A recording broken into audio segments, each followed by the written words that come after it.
Assalamualaikum, welcome back to channel 0.2. நம்ம சேனலை first time பார்க்குறீங்கன்னா மறக்காமல் நம்ம சேனலை சப்ஸ்கிரைப் பண்ணிக்கோங்க. பக்கத்தில் இருக்கிற பெல் ஐக்கானே ப்ரெஸ் பண்ணிக்கோங்க. அப்போ தான் நாங்கள் போடுற வீடியோஸ் உங்களுக்கு நோட்டிஃபிகேஷன்ஸாக வரும். நம்ம இன்றைக்கி என்ன ரெசிபி எப்படி பார்க்க போகிறோம் அப்படின்னா, வீட்டில் எப்படி ஹோம்மேடாக பீட்சா செய்யலாம் அப்படிங்கிறத தான் பார்க்க போகிறோம். ஆல்ரெடி நம்ம அந்த பேஸ் வச்சு ப்ரெட்டில் நம்ம செஞ்சு காமிச்சிருப்போம். மறக்காமல் பார்க்கலன்னா நம்ம சேனலில் போய் விசிட் பண்ணுங்கள்.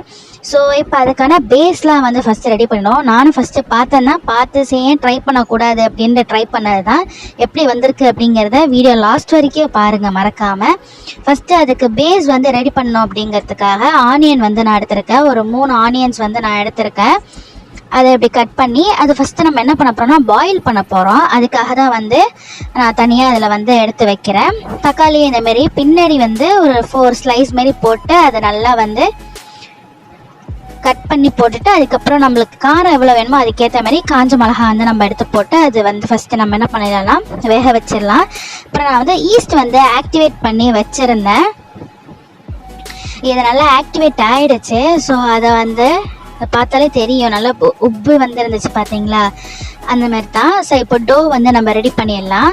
நான் ஃபஸ்ட்டு ட்ரை அப்படிங்கிறனால கொஞ்சமாக ட்ரை பண்ணி போப்போன்னு சொல்லிட்டு நான் மைதா கொஞ்சமாக தான் எடுத்திருக்கேன். அதிலே கொஞ்சம் ஆயில் ஆட் பண்ணியிருக்கேன்.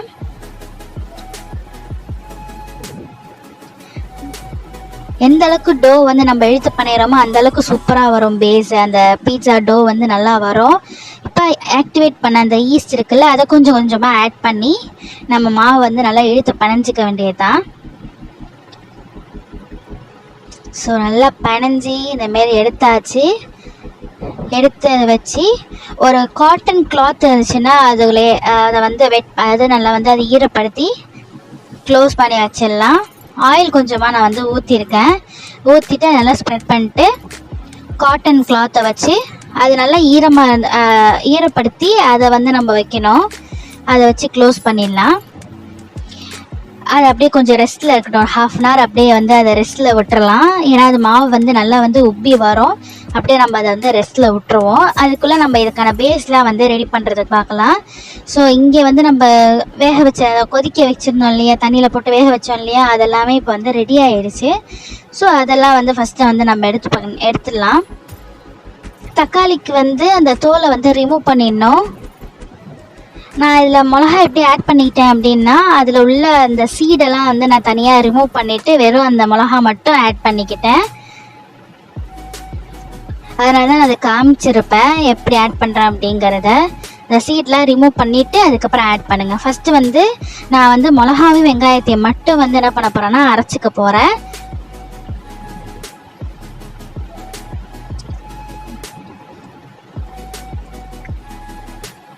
அது நல்லா அரைச்சி எடுத்துப்போம். அதுக்கப்புறமா என்னென்னா தக்காளியும் அதில் ஆட் பண்ணி, தக்காளி தோலை எடுத்துடணும். அழகாக பீல் ஆஃப் ஆகிடும். பீல் பண்ணதுக்கப்புறமா நம்ம அதில் போட்டு அரைச்சிக்கலாம்.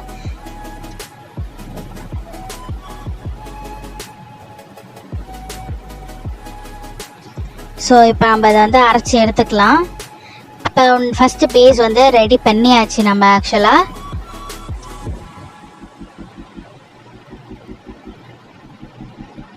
பேஸ் இப்படி தான் இருந்துச்சு. ரெடி பண்ணியாச்சு.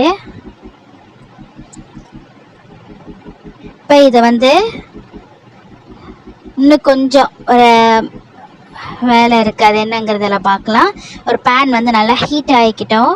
ஹீட் ஆனதுக்கப்புறமா ஆயில் ஊற்றிக்கிட்டு நம்ம கார்லிக் பொடுசாக சாப் பண்ணி வச்சுருந்தேன். அதை அதில் ஆட் பண்ணிக்கிட்டேன்.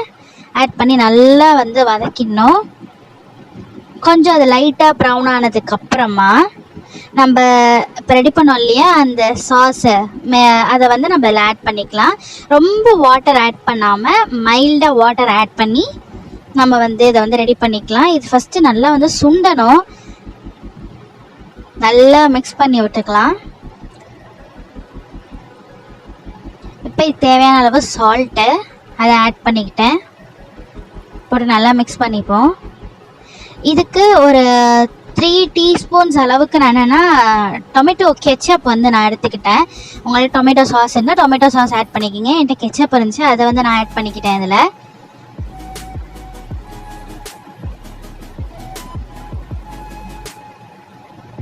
அதோடு சேர்த்து கொஞ்சமாக வந்து வினிகர் வந்து ஆட் பண்ணிக்கிட்டேன், அந்த சாஸ் கெட்டு போகாமல். இதை நீங்கள் பேலன்ஸ் இருந்தாலுமே வச்சு யூஸ் பண்ணிக்கலாம், அதுக்காக நான் லைட்டாக வினிகர் யூஸ் பண்ணிக்கிட்டேன். யூஸ் பண்ணி நல்லா மிக்ஸ் பண்ணி விட்டாச்சு.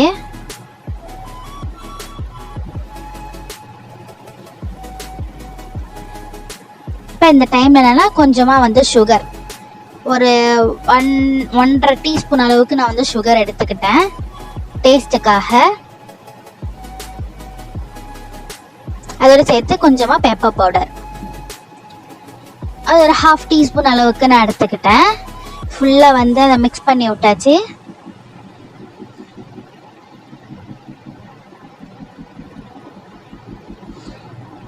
அவ்வளோதாங்க, பேஸ் வந்து நம்ம ரெடி பண்ணியாச்சு. இப்போ வந்து டோ வந்து நம்ம வந்து ரெடி பண்ணிடலாம். இதில் நீங்கள் இன்னொரு லேயர் ஒயிட் சாஸ் வேணும் அப்படின்னு நினச்சிங்கன்னா கூட அந்த ஒயிட் சாஸ் கூட ரெடி பண்ணி நீங்கள் இன்னொரு லேயராக வந்து க்ரியேட் பண்ணி போட்டுக்கலாம். டோ வந்து நல்லா உப்பி வந்துருந்துச்சு. இப்போ நல்லா அதை வந்து இழுத்து நல்லா பனைஞ்சி நம்மளுக்கு எப்படி பீஸா பீஸ் வேணுமோ அதுக்கேற்ற மாதிரி நம்ம வந்து ரெடி பண்ணிக்கலாம்.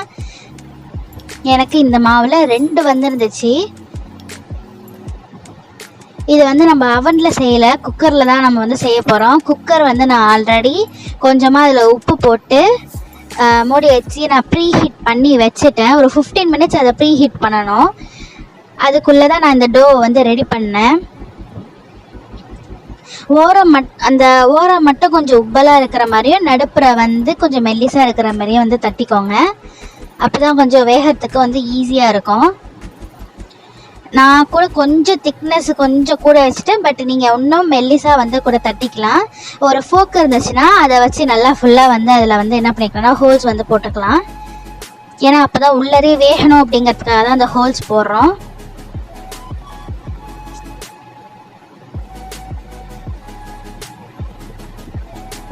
ஓகே, இப்போ நம்ம வந்து ரெடி பண்ணி வச்சுருந்தா அந்த பேஸ் இருக்குல்ல, அதை வந்து ஃபஸ்ட்டு வந்து நம்ம லேயராக வந்து போட்டுக்கலாம். ஃபஸ்ட் லேயரில்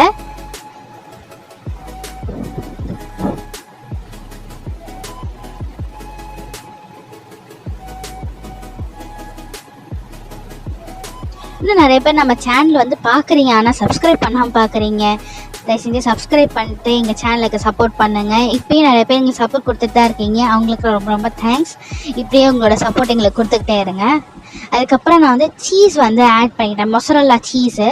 ஆக்சுவலாக என்கிட்ட சீஸ் வந்து கொஞ்சம் கம்மியாக தான் இருந்துச்சு, இருக்கிற சீஸ் வச்சு பண்ணலாம் அப்படின்னு தான் ஒரு ஐடியா.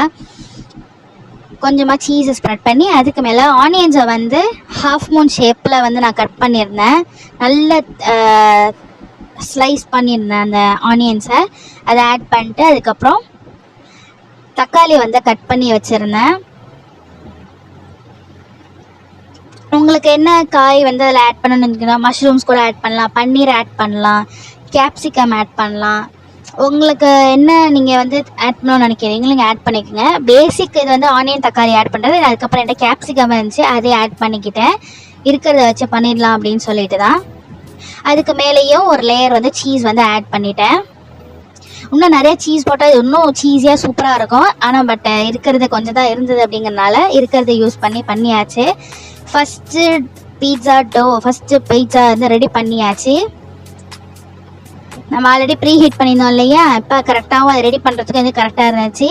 அதை உள்ளர இந்த பிளேட்டை வச்சு மூடிட வேண்டியதான், லிட் போட்டு மூடிடுவோம், அவ்வளோதான். குக்கர் விசில் போடாமல் நார்மலாக வந்து இது பண்ணணும். இது 2 ஆரிகானோ இருந்துச்சு, அதை தான் எக்ஸ்ட்ரா ஆட் பண்ணியிருக்கேன் அதில். அது அடுத்தது சின்னதாக இருந்துச்சு, அதையும் ரெடி பண்ணி வச்சுட்டேன். டோ ரெடி பண்ணி ஒரு 20-25 மினிட்ஸ் கழிச்சு பீட்சா வந்து இப்படி தான் இருந்துச்சு. அது எப்படின்னு நான் வெட்டி காமிக்கிறேன் எப்படி இருக்குன்ட்டு. இதில் ஒன்று ஆலிவ்ஸ் வந்து அதுவும் ஆட் பண்ணாலும் சூப்பராக இருக்கும். நம்ம இதில் வந்து ஆலிவ்ஸ் அப்படிலாம் ரொம்ப கிடைக்காது. ஸோ அதனால் இருக்கிறத வச்சு நான் பண்ணி பார்த்தேன். உண்மையாகவே டேஸ்ட் சூப்பராக இருந்துச்சு. இந்தமாரி இருந்தாலும் உங்கள்கிட்ட நீங்கள் ட்ரை பண்ணி வைங்க. ஆரிகானோ, சில்லி ஃப்ளேக்ஸ் அதெல்லாம் இருந்துச்சுன்னா இன்னும் அது ஒரு ஃப்ளேவர் அரோமா வந்து நல்லாயிருக்கும்.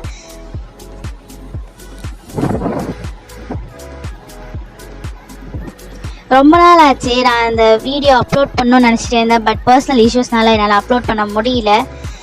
இப்போ தான் அதை அப்லோட் பண்ண முடிஞ்சிச்சு. எப்படி இருக்குன்ட்டு பார்த்துட்டு கண்டிப்பாக கமெண்ட்ஸில் சொல்லுங்கள். அண்ட் இதேமாரி ட்ரை பண்ணி பார்த்தாலும் பார்த்துட்டு எப்படி இருந்துச்சுன்னு சொல்லுங்கள். இன்னும் நல்லா சீஸியாக வரும், நிறைய சீஸ் இருந்துச்சுன்னா. பட் பரவாயில்ல, உண்மையாக டேஸ்ட் ஆனால் நல்லாவே இருந்துச்சு. இந்தமாரி ஒரு மெத்தடில் ட்ரை பண்ணி பாருங்கள். அந்த சின்ன டோ ரெடி பண்ணியிருந்தேன்ல, அதையே நான் என்ன பண்ணிட்டேன்னா அழகாக வேக வச்சு எடுத்துட்டேன். அடிக்கடி இப்படி நம்ம சாப்பிட முடியாது, பட் எப்பயாவது ஒன்ஸ் நம்ம ஒரு கடையில் ட்ரை பண்ணுறதுக்கு இந்தமாரி வீட்டிலே இருக்கிறத வச்சு ட்ரை பண்ணி பார்க்கலாம் அப்படின்னு ஒரு ஐடியா தான். பிடிச்சிருந்துச்சின்னா மறக்காம நம்ம சேனலில் சப்போர்ட் பண்ணுங்க. ஒரு லைக் ஒரு பட்டன் போட்டு விட்றாங்க. உங்கள் ஃப்ரெண்ட்ஸ் அண்ட் ஃபேமிலிக்கு எல்லாருக்குமே இந்த வீடியோஸை ஷேர் பண்ணுங்க. இன்னும் வீடியோஸ் எப்படிலாம் போடலாம், என்ன மாதிரி உங்களுக்கு தோணுது அப்படிங்கிறத நீங்கள் எங்களுக்கு கமெண்ட்ஸில் சொல்லுங்கள். நாங்கள் அந்தமாரி வீடியோஸ் போடவும் ட்ரை பண்ணுறோம். தேங்க்யூ ஃபார் வாட்சிங். அஸ்ஸலாமு அலைக்கும்.